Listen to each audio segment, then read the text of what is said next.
තේයාය තිරසාර ධනයකට සරුසාර තේදල්ලාක්. කුඩා තේවතු හිමියන්ගේ දැනුම සහ කුසලතා දියුණු කිරීම හරහා වඩා ශක්තිමත් සහ ආරක්ෂාකාරී ජීවනෝපායක් තහවුරු කිරීමත්, ඒ හරහා තේ කර්මාන්තයේ මුහුණ දෙන අභියෝගාත්මක තත්ත්වයන් සඳහා පවතින විසඳුම් සෙවීමත් අරමුණින් ඔබට ගෙනෙන ගුවන් විදුලි තේ සංග්‍රහය. තේයාය තිරසාර ධනයකට සරුසාර තේදල්ලාක්. ආයුබෝවන්. අපි අදත් සුන්දර තේයායෙන් ඔබ හමු වෙන්නේ අපේ පළපුරුදු තේ ගොවීන්ගේ තේවගාවේ ලද අත්දැකීම් බොහෝමයක් ඔබත් එක්ක බෙදා හදා ගන්න. අපේ රටේ විවිධ ප්‍රදේශවල, ඒ කියන්නේ පහත රට, උඩ රට තේවගාවේ යෙදිලා ඉන්න කුඩා තේවතු හිමියන්ට බොහෝ අත්දැකීම් තියෙනවා. ඒ පිරිස අතරින් අපිත් එක්ක වගේම ඔබත් එක්කත් තේවගාවේ අත්දැකීම් බෙදා ගන්න මෙන්න මේ හිතවතුන් පිරිස අද දවසේ තේ ආය සමගින් එක් වෙනවා. දෙහි ඕවිට කැලණිවැලි තේ කර්මාන්ත ශාලාවට දළු ලබා දෙන අනුර පාලම කුඹුර මහත්මයා සහ එන්.ජී. සුනිල් ශාන්ත මහත්මයා. දෙනියාය කිරුවානාගඟ තේ කර්මාන්ත ශාලාවට දළු ලබා දෙන ආර්.ඩී. සිරිපාල මහත්මයා සහ ආර්.ඩබ්ලිව්. චමින්ද මහත්මයා. ඌරුබොක්ක ෆෝචූන් තේ කර්මාන්ත ශාලාවට දළු ලබා දෙන චමිලා දිල්හානී මහත්මිය සහ එස්. ලියනගේ මහත්මිය. දෙනියාය ලුම්බිනි තේ කර්මාන්ත ශාලාවට තේ දළු ලබා දෙන WS. දිනේෂ් කුමාර මහත්මිය සහ චමිලා දමයන්ති මහත්මිය. රත්නපුර හිඳැල්ලන තේ කර්මාන්ත ශාලාවට දළු සපයන රේණුකා ප්‍රියානී කුලසිංහ මහත්මිය සහ පී.එච්.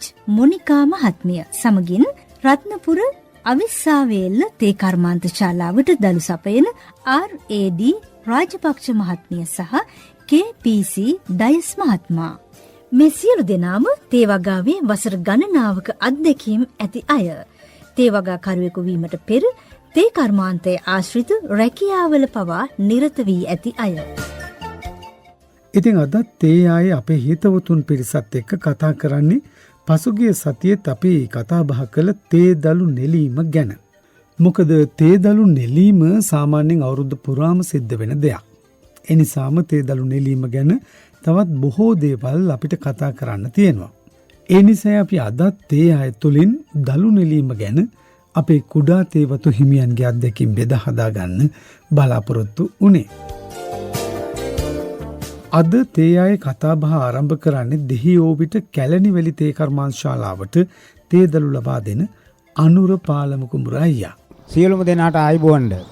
අපේ තේ ආයේ වැඩසටහන බොහොම ලස්සනට, බොහොම වැදගත් ආකාරයට, බොහොම වටිනා අදහස් ඇතුව අපි ගිය සතියේ මේ අපේ රටේ ජනතාවට අපි දුන්නා.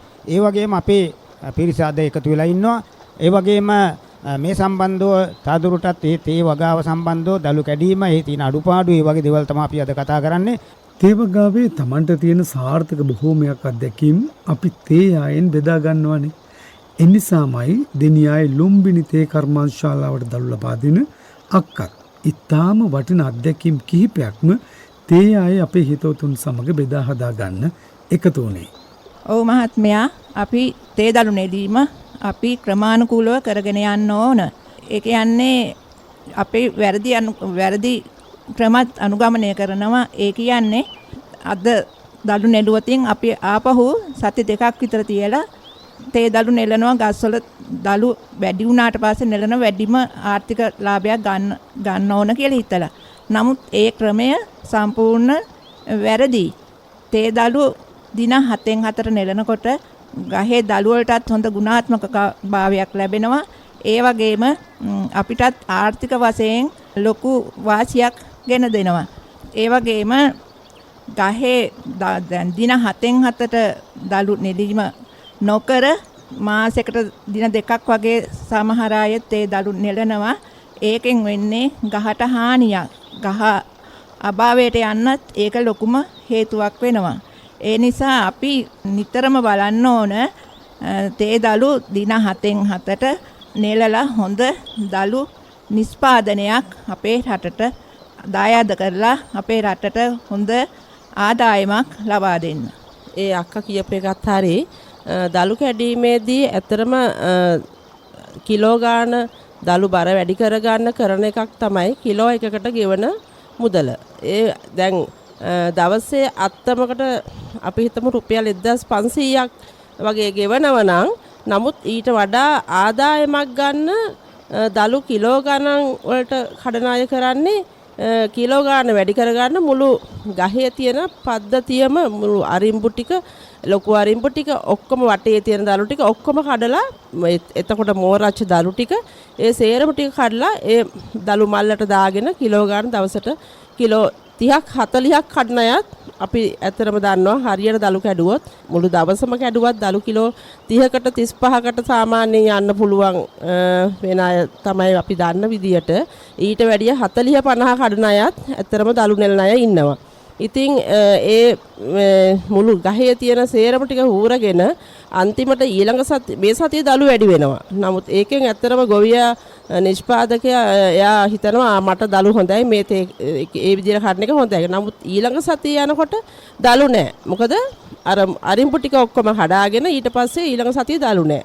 ඉතින් ඊට පස්සේ මොකද්ද කරන්නේ ගොවියා කරන්නේ ගිහිල්ලා බලනවා තේ වත්තට දලු ඇදිලා නම් ගිහිල්ලා දලු කඩනවා. නමුත් ඒ කියන්නේ දින 7ට නැත්තම් දලු නැහැ කියලා 7න් දලු නෙලන්නේ දලු නෙලන්නේ දින 10ක් 12ක් විතර යනකොට තමයි. ඒ කියන්නේ එතකොට ඒ ගහට ඕන විදියට දලු වෙනවා. අපිත් දලු තියෙන විදියට ගිහිල්ලා දලු නෙලනවා. නමුත් ඒකෙන් අපේ කර්මාන්ත ශාලාවේ ඒ නිර්ණායකයන්ට ගැලපෙන්නේත් නැහැ. මොකද කර්මාන්ත ශාලා බලාපොරොත්තු වෙන්නේ අපේ තේ පරිශෝධන කියන්නේ දින 7න් 4 දලු කඩන්න. ඒ මොකක් හරි මුලින් වැරදීමක් සිද්ධ වෙලා තියෙන නිසා තමයි දින 10න් 12න් දලු නෙලන්න අපිට වෙලා තියෙන්නේ.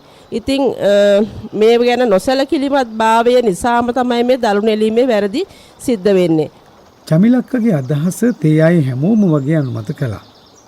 ඒ විතරක් නෙවෙයි. තවත් සහෝදරියක් දක්වපු මේ අදහසත් ටිකක් හරිම වටිනවා තේ වගාවේ සාර්ථකත්වයට. මේ ඩයස් මහත්තයා අපි දැන් තේ දලු කඩන්න කිව්වහම සමහර අය මේ මට්ටම් පිහියක් තියාගෙන දලු කපනවා. ඒ දලු කපන එක හරියද? කැපුවහම මේක දැල්ල නියමයට ඇදෙනවද? නැත්නම් මම නම්ගේ බලාපොරොත්තුව නම් මේ මට්ටම් පිහිය අතේ තියෙන්න ඕනි දලු කඩනකොට. අර මුඩිච්චි අපි නම් කියන්නේ මුඩිච්චි කියලා ඔයාලා මොනවා කියනවද දන්නේ නැහැ. පොකුරු කියලා කියනවා. එන්නේ ඒව කපන්න තමයි මට්ටම් පිහිය තියාගන්න ඕනි. නමුත් සමහර අය දලු කිලෝ ගාන වැඩි කරගන්න දලු ටික කපාගෙන යනවා. එහෙම කපන එක හරියද? මෙහෙමයි එකේ. ඒ දලු මට්ටම් පිහිය තියාගෙන දලු කපන එක කරන්න බෑ. කරන්න හොඳ නෑ.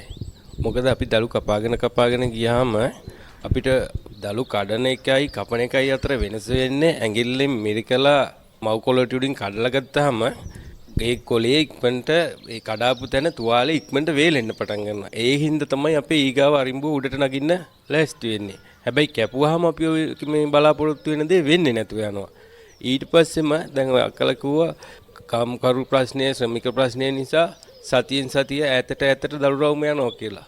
ඒකෙදිත් වෙන්නේ අපිට අර පෙරදීම තමයි. පළවෙනි රවුම නැත්තම් මාසයකට රවුම් 4 යන එක නැති වුණාට පස්සේ අපිට රවුම් 2කින් ගියාම අඩු ශ්‍රමයක් වැය වුණා කිව්වට අපේ තේ ගහ નિසරු වෙලා ඒ ගහේ තියෙන ඔක්කොම ටික කල්ලා ෆැක්ටරියට දීලා ෆැක්ටරියේ හදපු තේවල ගුණාත්මකතාවය බැහැලා තියෙනවා. එතකොට තමයි අපේ මිල බහින්නේ. එතකොට තමයි තේ ගොවියට තේ වගාව එපා වෙන්නේ. අද එහෙම කරන්නේ නැතුව අපි දැනගන්න ඕනේ අපිට වවාගත්තේ තේ ගහ අපේ ආදරයට අපේ දියුණුවට නම් අපිට ඕනි කාලෙට දලු ඇද ගන්න. ඒක කරන්න නම් ගහට ඕනි පෝෂණ කොටස් අපි ලබා දීලා එන දලු ටික නිසි ආකාරයෙන් අපි නෙලන්න පටන් ගන්න ඕනි. එහෙම කරගෙන ගියාපුවම තමයි ගහට ඕනි කාලේ දලු නැතුව අපිට ඕනි විදිහට අපේ චක්‍රය අනුව ගහ අනුගත වෙලා යන්නේ. ඒ චක්‍රය අනුව ගහ අනුගත වෙනවා කියන්නේ කොයි වෙලාවකවත් ගුණාත්මක තත්වයකින් අඩු දලු නිෂ්පාදනයක් වෙන්නේ නැහැ. ඉතින් එහෙම කඩාගෙන යන්න ගියපුවාම තේ වවන අයටත් ඒ වගේම තවත් වයන්න බලාපොරොත්තු වෙන අයටත් ලොකු ආර්ථික වාසියක් එකෙන් පේන්න ගත්තාම ලංකාවේ තේ නිෂ්පාදනය තව තවත් ඉහළට ගිහින් අර ඉස්සර තිබ්බා වගේම ලංකාවේ තේ වලට හොඳ නමක් ලෝකේ රැඳෙනවා. එහෙමනේ සුරංග මහත්තයා වෙන්නේ. ඔව් ඩයස් මහත්තයා. අපි දැන් බැලුවම අපිට ගොඩක් මේ ශ්‍රමයේ තියෙන ප්‍රශ්න නිසා කිලෝ ගානට කඩන්නත් හුරු වෙලා තියෙනවා. ඒ වගේම මාසෙකට රවුම් 3ක් හෝ 2කට හුරු වෙලා තියෙනවා. මෙහෙම ගියාම දින 10කින් වගේ දළු කඩන්න ගත්තම ඒ දල්ල සාමාන්‍යයෙන් මෝරලා තියෙන්නේ. එතකොට අපි දල්ල කඩන්න ගියාම අපිට දල්ල කඩා ගන්න අපහසුයි. සමහරලාට මිනිස්සු දළු නෙලන්න ගියාම මොකද කරන්නේ? දල්ල ඇදලා ගන්නවා. එහෙම වුණාම වෙන්නේ අපි දල්ල නෙලලා නෙමෙයි ගන්න. අපි ඔකට ඇත්තටම කියන්නේ කඩනවා කියන එක තමයි. එහෙම කැඩුවම වෙන්නේ දල්ල ගැලවිලා එනවා. දල්ල ගැලවිලා ආවම අතට ගසට මව් කොළේවත් ඉතුරු වෙන්නේ නැහැ. එහෙම වුණාම වෙන්නේ එතනින් තවත් දල්ලක් අරිම්බුවක් මෝදු වෙන එක වලකිනවා. එතකොට ඒ විදිහට දවස් 10න් 15න් දළු නෙලන්න ගියාම අපිට වෙන්නේ අපිට ඉදිරියේදී ලබා ගන්න පුළුවන් අස්වැන්න අඩු වෙන එක. ඒ වගේම තමයි කිලෝ ගානට දළු කඩන්න දුන්නම ඒ එන අය බලන්නේ වැඩි ඒගොල්ලන්ට වැඩි මුදලක් ලබා ගැනීම සඳහා දවසේ වැඩි දළු ප්‍රමාණයක් නෙලා ගන්න. එහෙම කරන්න ගියාමත් ඒගොල්ලෝ ගහේ තියෙන වංචි කොළයක් කඩන්නේ නැහැ. සමහර වෙලාවට දළු 3-4 එකට තියලා ඇදලා ගන්නවා. එහෙම වුණාම අපි කාදු ඉතුරු වෙනවා ගහේ දළු කාදුවක් ඉතුරු වුණාම එතනින් ආයි දැල්ලක් එන්න ගොඩ කාලයක් යනවා. එතකොට දළු එකට 3-4 එක පොකුරේ කඩන්න ගියාම ගහේ උඩට ඉතුරු වෙන නැටි ප්‍රමාණය වැඩි වෙන්න පුළුවන්. එහෙම වුණත් ඒකිනුත් වෙන්නේ අපිට දළු අස්සයන් ඉදිරියේදී අඩු වෙනවා. මොකද නැට්ට දික් වුණා කියන්නේ සාමාන්‍යයෙන් දැල්ලක් ඇදෙන්න යන කාලය දෙගුණයකින් වගේ වැඩි වෙනවා. මොකද මව්කොළේ ගාවට කඩපු නැට්ට වේනුවාට පස්සේ තමයි එතනින් ගිරියක් එන්නේ. එතකොට අර නැට්ට දිගට කඩාගත්තම වෙන්නේ අපිට දැල්ලක් ලැබෙන්න යන කාලය දීර්ඝ වෙනවා. මෙන්න මේ කාරණා අපි කරන මේ වැරදි කාරණා නිසා අපේ අස්වැන්න මේ වෙනකොට ගොඩක් පහත වැටිලා තියෙනවා. ඒ නිසා අපි හුරු කරන්න ඕන අපේ මේ තේ අහන අපේ ගොවි මහත්තුන් හුරු කරන්න ඕන නිසියාකාරව දින 4 දළු ටික නෙලලා වැඩි අස්වැන්නක් ලබා ගන්න ඕගොල්ලෝ පෙළඹෙන්න ඕන. මම අත්දැකීමෙන් කියන්නේ මම මෙතුවක් කාලයකට දැන් අවුරුදු 20කට වැඩි කාලයක් මේ ශාස්ත්‍රයේ මම නියැලෙනවා. අපි විශේෂයෙන්ම දවස් 7න් දළු ටික කොහොම හරි අපි කඩා ගන්නවා. මට්ටම් කෑල්ලක නම් අපි දින 5න් කඩනවා. ඒකේ ආර්ථික වාසිය අපි දන්නවා. මොකද අස්වැන්න වැඩි අපිට. මාසිකව ගත්තොත් සහ අවුරුද්දේ ඇවරේජ් එක අරගෙන බැලුවොත් අපිට ලැබෙන අස්වැන්න වැඩි. ඒ වගේම තමයි දළු අපි තේ නිෂ්පාදන ආයතනයට ෆැක්ටරියට යවද්දී දළු ගෝණියක දැමිය යුතු දළු ප්‍රමාණය පිළිබඳව අපි සැලකිලිමත් වෙන්න ඕන. දළු කිලෝ උපරිම 20ත් 24ත් අතර ප්‍රමාණයකට දළු දමනවා නම් හොඳයි. එහෙම නැති වුණොත් දළු පොඩි වෙලා දල්ලේ තියෙන ගුණාත්මක භාවය ගිලිහි යනවා. ඒ වගේම තමයි අපේ ගොහුමාතින් කරන ලොකුම වරදක් තියෙනවා. උදේ ඉඳලා දළු ටික බොහොම පරිස්සමෙන් හොඳට ආරක්ෂා කරලා දළු ටික නෙලනවා. හැබැයි දළු දාන්න ගියාම දළු ගොඩ උඩ නැගගෙන දළු ටික පාගගෙන දළු ටික දාන්න යනවා. එතෙන්දී අර උදේ ඉඳලා ආරක්ෂා කරගත්ත දළු ටික සෑහෙන ඩැමේජ් එකක් අවසාන මොහොතේ සිද්ධ වෙනවා. ඒ නිසා ඒ දේ කරන්නත් එපා ඔබ. පුළුවන් තරම් එම අවස්ථාවේ දළු ටික කොනින් කොනට පිළිවෙලකට ටික අරගෙන දළු ගෝණියට යොදන්න. දළු ගෝණියට දාන අවස්ථාවෙත් එහෙමයි. සමහර අය උදේ ඉඳලා වැඩ කරලා යන්න හදිස්සි වෙලා ලොකු අහුරු බදලා අරගෙන දළු ගෝණියට දාලා නිකන් අර අම්බරලා වගේ තමයි දළු ටික ඔබන්නේ. එහෙම වුණාමත් ඒ දල්ලේ තියෙන ගුණාත්මක භාවය අඩු වෙන්න පුළුවන්. ඒ නිසා මේ කාරණා පිළිබඳව අපේ මේ වැඩසටහන අහන ඔබ ගොවි මහත්තුන් දැනුවත් වෙලා අපේ මේ තේ නිෂ්පාදනය වැඩි දියුණු කර ගැනීමට දායක වෙයි කියලා මම විශ්වාස කරනවා. ඔව් සුරංග මල්ලි මමත් ඉස්සර ඇත්තටම මේ වැරදියට දළු නෙළුවා. මම ඉස්සර ගහේ පස්පංගුම වගේ නෙලා ගත්තා. දැන් මම කරන්නේ ගහේ අරිඹු ටික අඟල 2-3 කියන වගේ අරිඹු ටික ඉතුරු කරලා ලොකු මේ තිරයයි දළු දෙකයි තමයි මම දැන් නෙලා ගන්නේ. ඇත්තටම මට හොඳ ආර්ථික වාසියක් දැන් තියෙනවා. රත්නපුර අවිස්සාවේලේ රාජපක්ෂ නංගිත් හොඳ කුඩා තේ වතු හිමි කාන්තාවක්. රාජපක්ෂ නංගිගේ කතාවෙන් පස්සේ දෙනියායේ කිරවනාගඟ තේ කර්මාන්තශාලාවට දළු ලබා දෙන තමන්ගේ තේ වත්තේ කටයුතු කිරීමෙන් තමන් දීර්ඝ කාලයක් තිස්සේ ලැබපු අත්දැකීම් තේ ආයට එකතු කළේ මේ විදියට.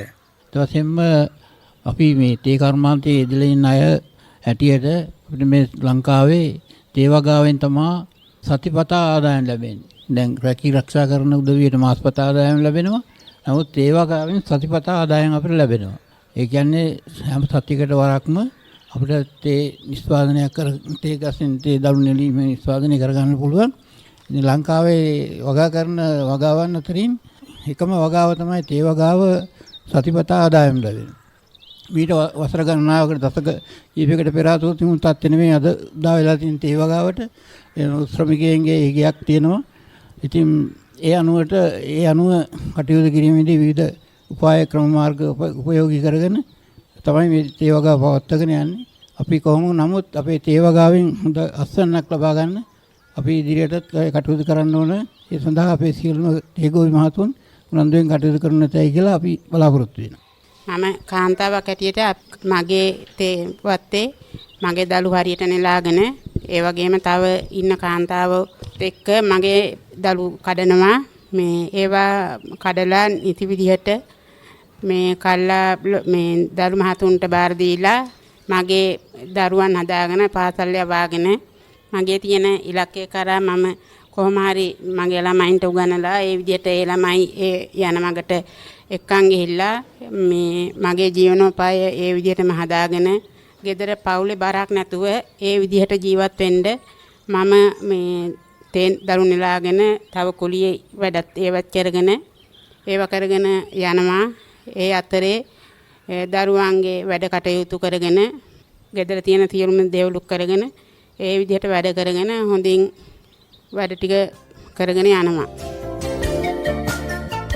කුඩා තේවත්තක හිමිකරුවන් විදියට දීර්ඝ කාලයක් ලබාපු අත්දැකීම් තේ අයට අපේ ගොවි මහත්තුරු එක් කරන්නේ බොහොම කැමැත්තෙන්. ඉතින් ඔබටත් ඒ වගේම තේ වගාවේ බොහොම සාර්ථක අත්දැකීම් ඇති. ඒවත් අපිට ලියලෙවන්නකෝ ඉදිරි වැඩසටහන් වලදී ඔබේ අදහසොත් අපි තේ අයට එක් කරන්නට බලාපොරොත්තු වෙනවා. තේ වගාවේ වැඩ කරන ගමන් අපි හැමෝම බොහොම හොඳ තේ කහට එකක රස බලන්නේ හරිම කැමැත්තෙන්. ඔන්න අපි දැන් සූදානම් වෙන්නේ තේ ආයෙන් කෙටි විරාමයක් ලබා ගන්න. ඔබ මේ සවන් දෙන්නේ තේදළු නිෂ්පාදන ධාරිතාවේ සහ තේදළු වල ගුණාත්මක භාවය ඉහළ නංවා ගැනීම සඳහා අනුගමනය කළ යුතු කුඩා තේ කර්මාන්තයන්ට අදාළ නිවැරදි සහ කාලීන කෘෂිකාර්මික පුරුදු පිළිබඳව තොරතුරු ඔබට ගෙනේන තේ ආය ගුවන් විදුලි වැඩසටහනටයි. තේ ආය තිරසාර ධනයකට සරුසාර තේදල්ලාක්. අපි දැනුවත් වෙමු. අන් අයත් දැනුවත් කරමු. තේ දළවල ගුණාත්මක භාවය ඉහළ නංවා ගැනීමට කුඩා තේ ගොවීන් දිරිමත් කරමු. පහතරට තේ කර්මාන්තය දේශගුණික වෙනස්වීම් සඳහා වඩාත් හොඳින් ඔරොත්තු දෙන වගාවක් බවට පත් කරමින් ස්ථිර සහ ආරක්ෂිත ජීවනෝපායක් බවට තේ කර්මාන්තය පත් කර ගනිමු. ඔබගේ නිවසේ ආදායම වැඩි කර ගනිමින් රටට වැඩි විදේශ විනිමයක් ගැනීම සඳහා ගුණාත්මක තේදළු නිෂ්පාදනයකට අපි හුරු වෙමු. තේ ආය තිරසාර ධනයකට සරුසාර තේදල්ලා. විරාමෙන් පස්සේ අපි යළිත් එක් වෙන තේ ආයත් සමග. විරාමෙන් පස්සේ තේ ආය අපේ ගොවි මහත්තුරු කීප දෙනෙකුටම මතුවලා තිබුණු ප්‍රශ්න කිහිපයක්ම අද තේ ආයට එකතු වෙලා ඉන්න කුඩා තේවතු සංවර්ධන අධිකාරී නිවිතිගල කලාප සංවර්ධන නිලධාරීතුමා සිසිර මහත්මයට යොමු කළා. පාලම කුඹුරාය තමයි කට්ටියම වෙනුවෙන් ප්‍රශ්න අහන වැඩේ බාරගත්තේ. ඒ මහත්මයාට යොමු කරන්න ගැටලු දෙකක් තියෙනවා. තේ අධික ලෙස දළු නෙලීම නිසා ගහේ තියෙන ඒ කියන්නේ කපලා ගැනීමෙන් ඒ වගේ කිරීමෙන් වෙන්නේ තේ ගසේ දළු තලයේ දළු කොළත් අඩු වෙලා තියෙනවා. ඒ කියන්නේ දළු තලයේ දළු කොළ අඩු වීමෙන් නඩත්තු කොළ තට්ටුවක් නැති වෙලා තියෙනවා. ඊළාට ඊට අමතරව නඩත්තු කොළ මට්ටමට වඩා පහළින් තියෙන අලුතෙන් එන අතුවල ඒ දළුත් කඩලා තියෙනවා. ඒතර පහළින් එන අතුවල දළු කඩලා තියෙනවා නඩත්තු කොළත් තට්ටුවක් නැහැ. මේකෙන් වෙන හානිය සම්බන්ධව මේ අපේ කලාප භාරතයේ සංවර්ධන නිලධාරිතුමාගෙන් දැනගන්න කැමතියි. ඔව් අන්තර මහත්මයා මම හිතන්නේ නඩත්තු කොළ තට්ටුව කියන එක ඉතාමත්ම වැදගත් වෙනවා තේ වගාවේදී. මොකද අපි තේ වගාවේ අස්සන්න හැටියට ගන්නේ තේ වල වර්ධනය වෙන කොටස්. එතකොට මේ වර්ධනය වෙන කොටස් දිගින් දිගටම අපි තේ ශාකයෙන් ඉවත් කරනකොට තේ ශාකයට ලොකු පීඩනයක් ඇති වෙනවා. ඒක නිසා අපි මේ නඩත්තු කොළ තට්ටුව කියන එක හොඳින් පවත්වාගෙන යන්න ඕනේ. දැන් මේකෙදි විස්තර කරනවා නම් සාමාන්‍යයෙන් නඩත්තු කොළ තට්ටුව සෙන්ටිමීටර් 25ක්වත් ගැඹුර වෙන්න ඕනේ. ඒ කියන්නේ නඩත්තු කොළ තට්ටුව සෙන්ටිමීටර් 25ක් පමණ වෙන්න ඕනේ කියලා තමයි කියන්නේ. නමුත් අපේ සමහර ගොවීන් මේක ඒ තත්වයෙන් තියාගෙන යන්නේ නැහැ. මොකද සාමාන්‍යයෙන් දැල්ලක් ඇවිල්ලා ඕක සාමාන්‍යයෙන් මාස 6ක් විතර යනකොට හොඳම යනකම් හොඳම මේකෙන් පෝෂණයක් ලබාලා ශාකයට හොඳ පෝෂණයක් ලබා දෙනවා මේ දැල්ලෙන්. ඊට පස්සේ ක්‍රමයෙන් මේකේ අර ආහාර නිෂ්පාදනය කරන ක්‍රමය හිමීට අඩු වෙලා මාස 18ක් විතර යනකොට මේක අවසන් වෙලා මේ කොලේ හැලිලා යනවා.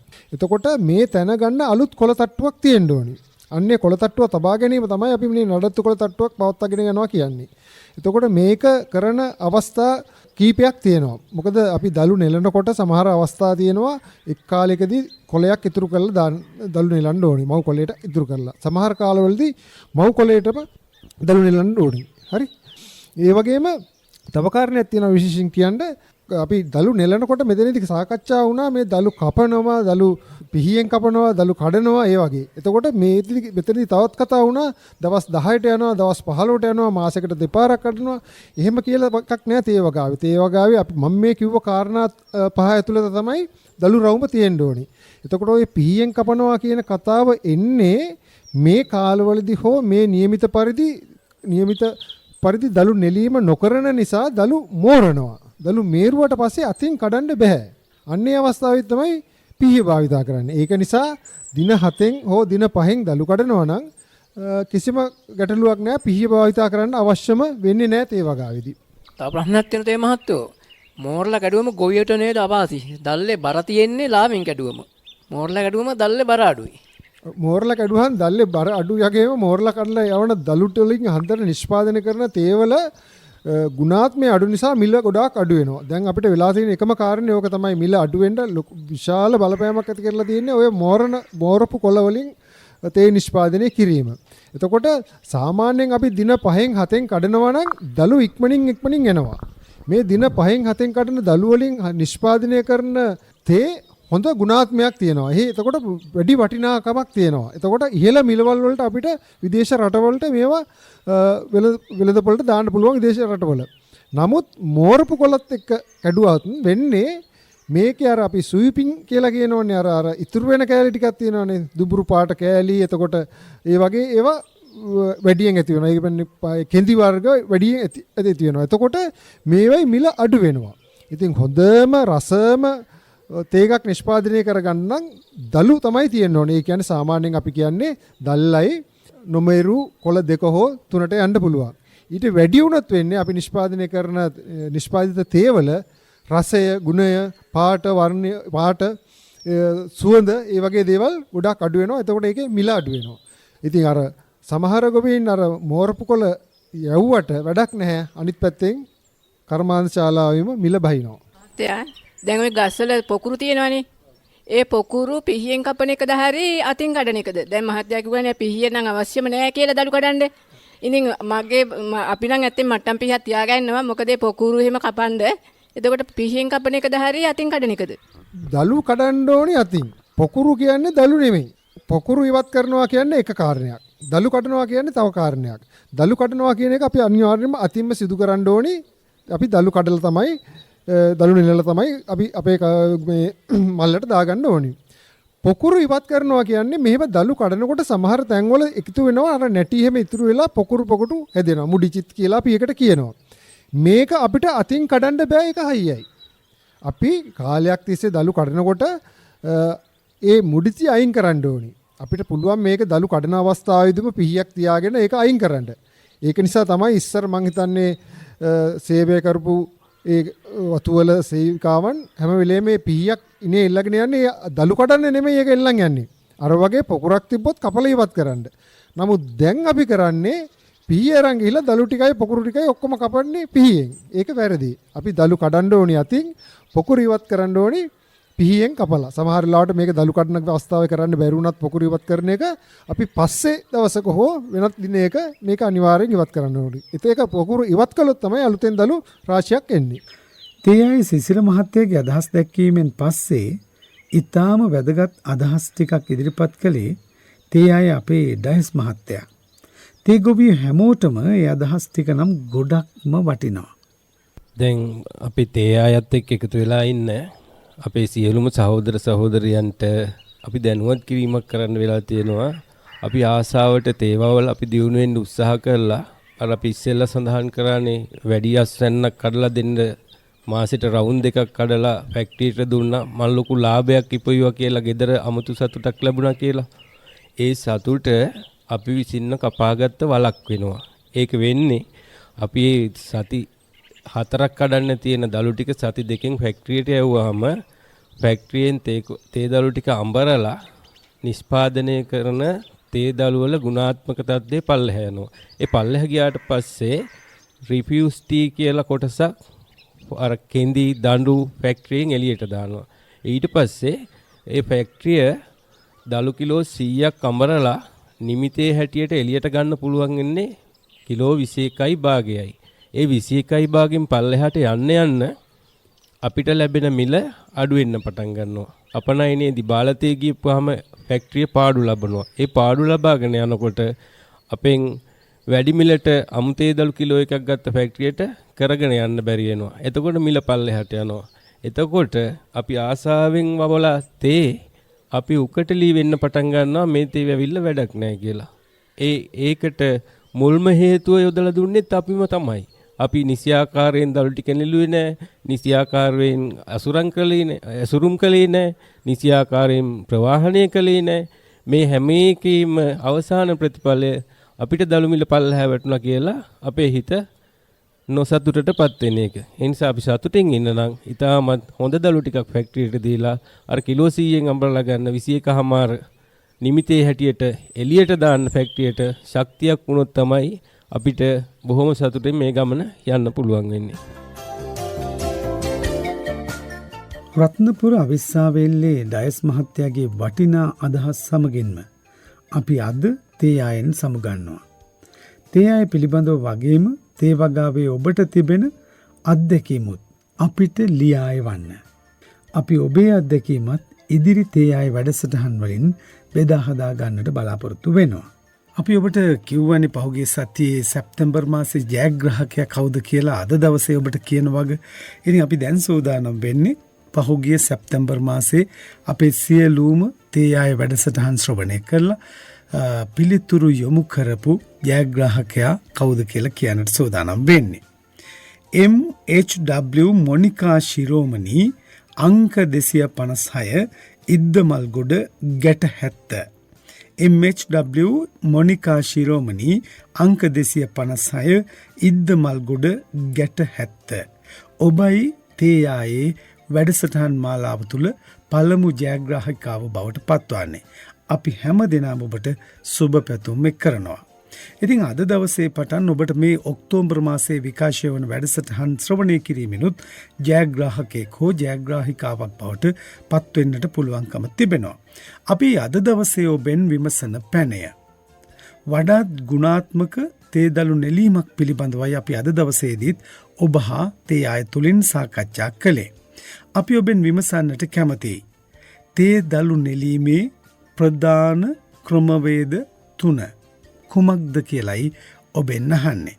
තේ දළු නෙලීමේදී භාවිතා කරන ප්‍රධාන තේ දළු නෙලීමේ ක්‍රම 3 නම් කරන්න.